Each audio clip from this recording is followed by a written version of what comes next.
All right. Well, Grim, tell me about your GamerGate experience. Um, how far back do you want me to go? Start wherever you want to start. Okay. Um, so from a very young age, I have always been involved in anti-censorship, anti-moral panic stuff. So I'm a tabletop gamer first and foremost. I've been playing role-playing games since I was 7 or 8 years old. Lived through the Satanic Panic. Lived through the Video Nasty Panic.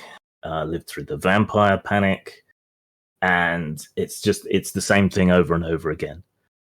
And that's what really part of what really piqued my interest about Gamergate is almost immediately it seemed to me that this was yet another moral panic.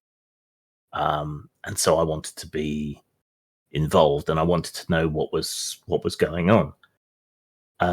Plus, I had been diagnosed with depression, clinical depression, in 2007. And I had actually been using Zoe Quinn's Depression Quest game to try and show some people in my family and friendship circle some element of what it was like to suffer with that. So I had even financially supported her when she was mugged and had been a bit of a booster for the game.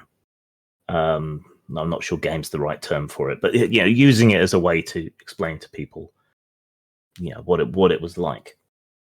And then everything blew up around her, and so I was curious because this was someone who I had backed and someone whose work I had spread around, and if they turned out to be a horrible person, I wanted to know. So I kind of watched all that stuff that was going on before Gamergate, the conspiracy and Five Guys thing. Logged into one of the IRC channels where they were doing the early digging and discussions, something the anti-Gamergate people really got onto me about. Oh, sorry, I logged in to figure out what was going on. Bad me. And I kind of dismissed it to start with. I thought, it's a sex scandal. Who cares? Have sex with whoever you like. If it's an affair or something, that's between you and whoever else is involved. I don't know your situation. I don't know your circumstances. So I decided, not interested, and stepped back from that. Then, of course, everything else blew up. It turned out that some of this, what was going on, was between her and games journalists, some of whom had reported on, not reviewed, but had reported on her work and given it glowing reports.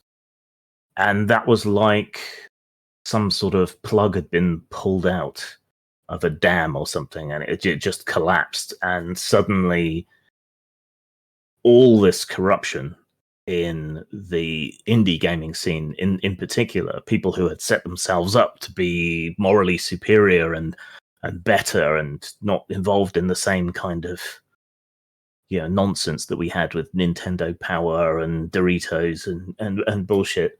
And I can't stand hypocrisy. It's a personal weakness because to be a hypocrite, you have to try to do the right thing and fuck up, right? So you should be celebrated for trying to do the right thing. But still, hypocrisy, for one reason or another, just really grinds my gears, something chronic. And then on top of that, there was this, and intermingled with it, there was this censorious atmosphere around feminist frequency and games media itself.